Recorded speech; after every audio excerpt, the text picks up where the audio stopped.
Hello, welcome back. നമ്മൾ ഇന്ന് സംസാരിക്കാൻ പോകുന്നത് കെ സുധാകരന്റെ നമുക്ക് ഗ്രാമങ്ങളിൽ ചെന്ന് രാപ്പാർക്കാം എന്ന നോവലിനെ കുറിച്ചാണ്. പത്മരാജന്റെ നമുക്ക് പാർക്കാൻ മുന്തിരിത്തോപ്പുകൾ എന്ന് പറഞ്ഞ സിനിമയ്ക്ക് കാരണമായ നോവലാണിത്. കുറെ നാളായിട്ട് ഞാൻ അന്വേഷിച്ചുകൊണ്ട് നടക്കായിരുന്നു ഈ പുസ്തകം.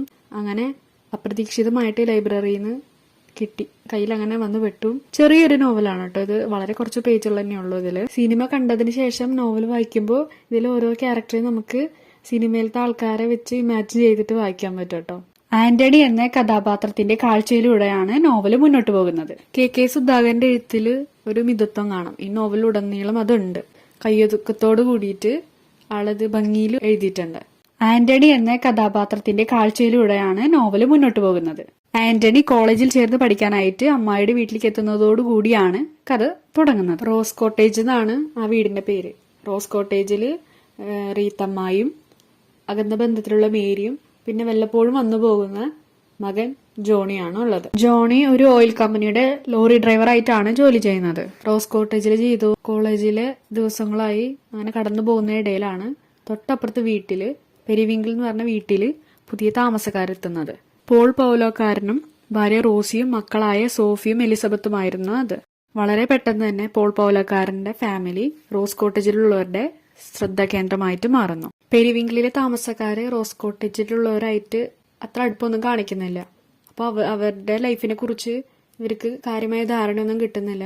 അപ്പോൾ ഇവർക്കൊക്കെ ഭയങ്കര ആകാംക്ഷയാണ്, എന്താണ് അവിടെ നടക്കുന്നത്, എന്ത് തരത്തിലുള്ള ജീവിതമാണ് അവര് നയിക്കുന്നത്, അതിലത്തെ പോൾ പൗലോക്കാർ എന്താണ് ചെയ്യുന്നത്, അവർക്ക് ഒന്നും അറിയില്ല. അവർക്ക് അവരുടെ ഫാമിലിയെ കുറിച്ച് ഒരു ധാരണയും ഇല്ല. ഇതില് റിത്തമ്മാവി എന്ന് പറഞ്ഞ ക്യാരക്ടർ ഹാളില് ജനാലയ്ക്കരികില് കസാരട്ട് ഇരുന്ന് നിരീക്ഷിക്കണം അവരെ. ആ ജനാല തുറന്നിട്ട് നോക്കിക്കഴിഞ്ഞു കഴിഞ്ഞാല് പെരിവിങ്കിള് കാണാം. അപ്പോ റിത്തമ്മാവി പുസ്തകം കുറിക്കാനായിട്ട് കശുവണ്ടിയൊക്കെ ഒരു പാത്രത്തിൽ എടുത്തിട്ട് അവിടെ ഇരിക്കുകയാണ്.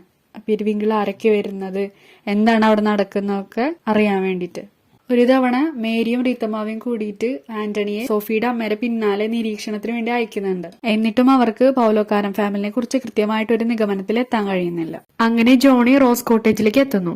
ആന്റണിയും ജോണിയും കൂട്ടാവുന്നു. ജോണി ആന്റണിയിൽ നിന്ന് പെരിവിങ്കിളിലെ താമസക്കാരെ കുറിച്ച് അറിയുന്നു. ഇതിനിടയിൽ ആന്റണിക്കും മേരിക്കും ഇടയിൽ ഒരു ബന്ധം ഉടലെടുക്കുന്നുണ്ട്. വല്ലപ്പോഴും അതിരുന്ന ജോണി പിന്നീട് റോസ് കോട്ടേജിലേക്ക് ഇടയ്ക്കിടെ വന്നു പോകുന്നു. നോവലില് ജോണിയും സോഫിയും തമ്മിൽ പ്രണയമാണെന്ന് ഡയറക്റ്റ് ആയിട്ട് നമുക്ക് കാണിച്ചൊന്നും തരുന്നില്ല.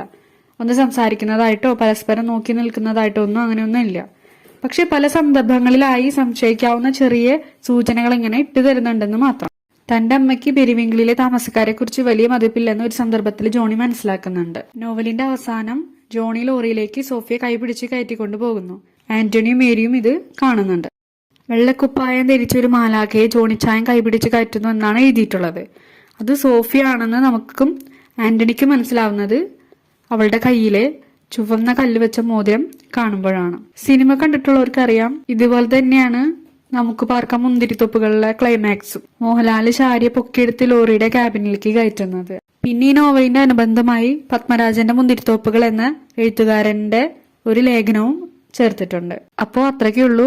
നല്ലൊരു വായനാനുഭവമായിരുന്നു. ചെറിയ സമയം കൊണ്ട് വായിച്ചു തീർക്കാവുന്ന ഒരു നോവലാണ്. ചെറിയൊരു നോവലാണ്. വായിക്കാൻ ശ്രമിക്കുക. താങ്ക്